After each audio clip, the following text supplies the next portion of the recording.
Bonjour. Donc une petite revue du Japon, si c'est possible en quelques minutes, où nous avons séjourné pratiquement 2 semaines. Une semaine à Tokyo et une autre semaine à Kyoto. Ça nous a permis de voir pas mal de choses, de voir du pays, voir beaucoup d'expressions de leur culture et de la nature aussi d'ailleurs, qui est merveilleuse là-bas. Même si c'était un petit peu tôt pour les cerisiers, pour les fleurs, etc. On a quand même vu beaucoup de choses. Donc à Tokyo, ce qui nous a bien plu, c'est la forêt Meiji-Jingu, avec sa grande porte qu'on appelle des torii, les grandes portes japonaises qui sont assez souvent en peintes en rouge, mais celle-là, c'est une porte plus ancienne, donc qui est en bois en fait. Et dans ce parc, il y a 2 rangées de tonneaux. D'un côté, des tonneaux de saké, de l'autre côté, des tonneaux de Bourgogne, de vin de Bourgogne, de grands crus, qui sont un don de la France au Japon pour les remercier de s'être ouvert à la culture européenne, en particulier française. L'empereur Meiji, qui a restauré l'empire en fin 19e siècle, était très féru de la culture occidentale et voulait ouvrir son pays à cette partie du monde. Donc c'était un empereur assez progressiste. Donc la forêt, bien sûr, avec son jardin, ses sanctuaires, etc. Ce qui nous a aussi impressionné, c'est ce qu'on appelle le Shibuya Crossing, qui est en fait un grand carrefour où les piétons et puis les voitures, puis les piétons, puis les voitures se partagent l'espace, et c'est assez impressionnant de voir les centaines, voire des milliers de gens traverser les rues du carrefour transversalement, mais aussi diagonalement, dans un ordre parfait, avant de s'arrêter complètement pour laisser la place aux voitures. Parce que les rues là-bas sont assez, à Tokyo en particulier, sont assez vastes et larges, bordées d'immeubles énormes. Et puis soudain, il y a un temple, un sanctuaire qui s'étend sur un parc et qui vous rappelle que la culture est toujours présente.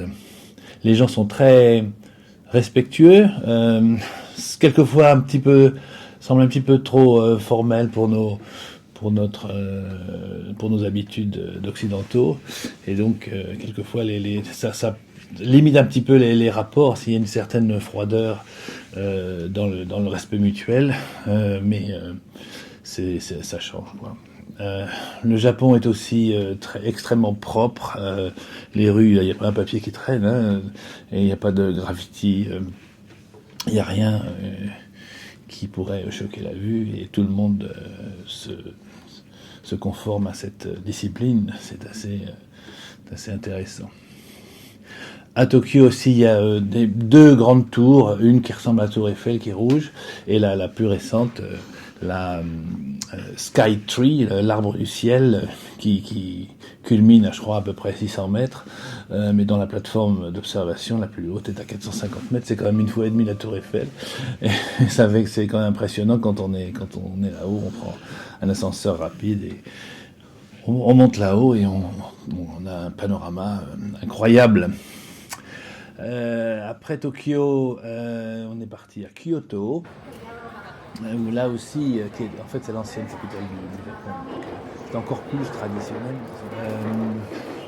Il y a pas mal de choses intéressantes à voir. En particulier, on était un petit peu en avance pour la saison des cerisiers en fleurs, mais pas loin de Tokyo, en prenant 2 trains et en marchant un petit peu, on arrive à une partie d'une ville, enfin de la banlieue de Kyoto en fait, qui offre une floraison précoce d'une grande quantité de cerisiers.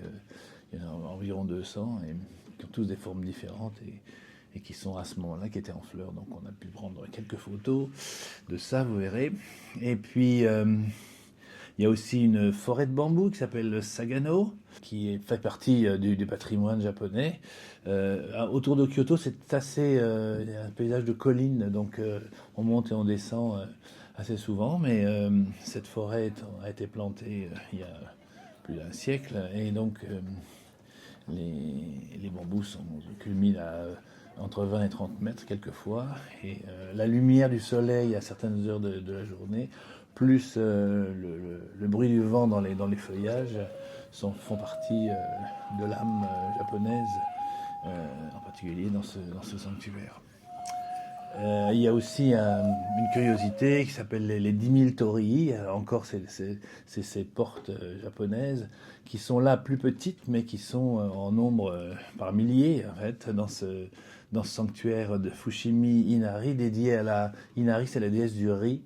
Et donc, il y a eu pas mal de donations de riches propriétaires ou d'entrepreneurs, et donc il y a à peu près 10 000 portes, de ces portes toutes peintes en rouge, exactement du même vermillon, avec une petite inscription sur qui indique le donateur, et c'est assez impressionnant de voir ces portes qui se succèdent sur plus de 2 kilomètres, je crois. Donc on n'a pas tout fait, hein.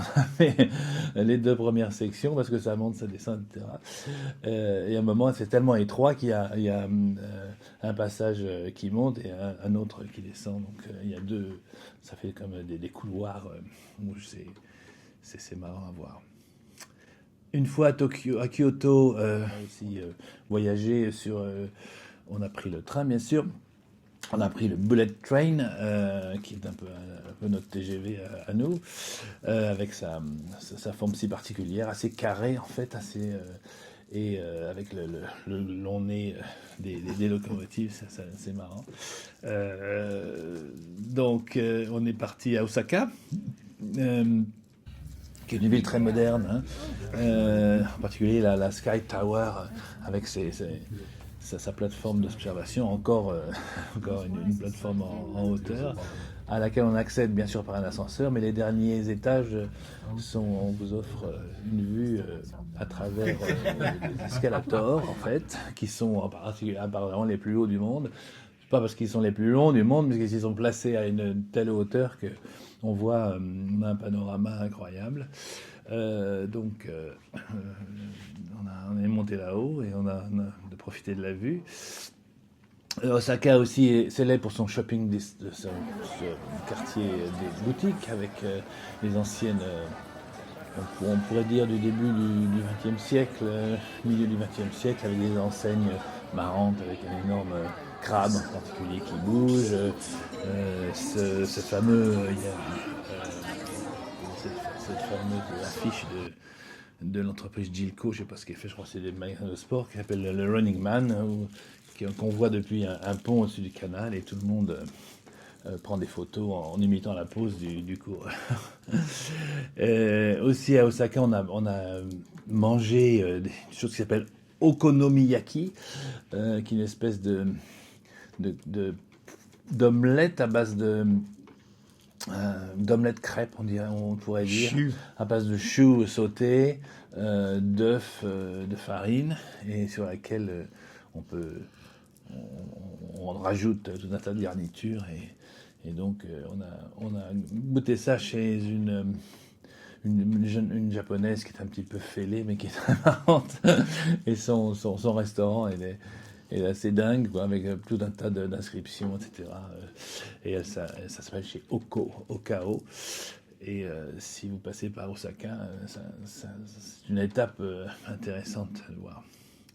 De Kyoto, on est allé aussi à Hiroshima, c'est notre dernière étape.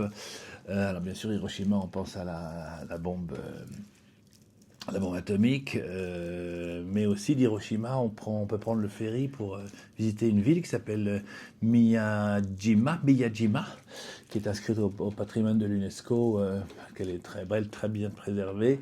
Il y a un sanctuaire aussi Shinto. Il y avait une queue de Japonais pour y entrer. On n'avait pas le temps de voir, mais à l'arrivée en ferry On passe à proximité d'une autre torii, énorme, peinte aussi en vermillon, mais qui a été construite un petit peu offshore sur la mer, et donc on a l'impression que ça flotte. Donc c'est célèbre pour le floating torii, la porte flottante. Qui à certaines heures de la journée, quand il y a un petit peu de brouillard à la base, etc., on a vraiment l'impression qu'elle est suspendue dans les airs, ou qu'elle flotte. Et bien sûr, retour à Hiroshima dans l'après-midi pour visiter le mémorial. C'est assez impressionnant parce que cette fameuse édifice, quand ça a été bombardé, est resté tel quel, quoi. Il est entretenu tel quel, en fait. Hein. Donc, les ferrailles tordues, rouillées, etc., sont repeintes telles qu'elles étaient. Le bâtiment a été protégé contre les tremblements de terre pour rester exactement comme il était. Donc, comme c'est inscrit au patrimoine aussi de l'UNESCO, je crois. C'est impressionnant, quoi. On ne peut pas y aller, on ne peut pas y entrer d'ailleurs. Hein. Il y a une grille tout autour et l'accès est interdit, il y a des caméras, etc. Quoi. Donc c'est vraiment le sanctuaire de cette époque,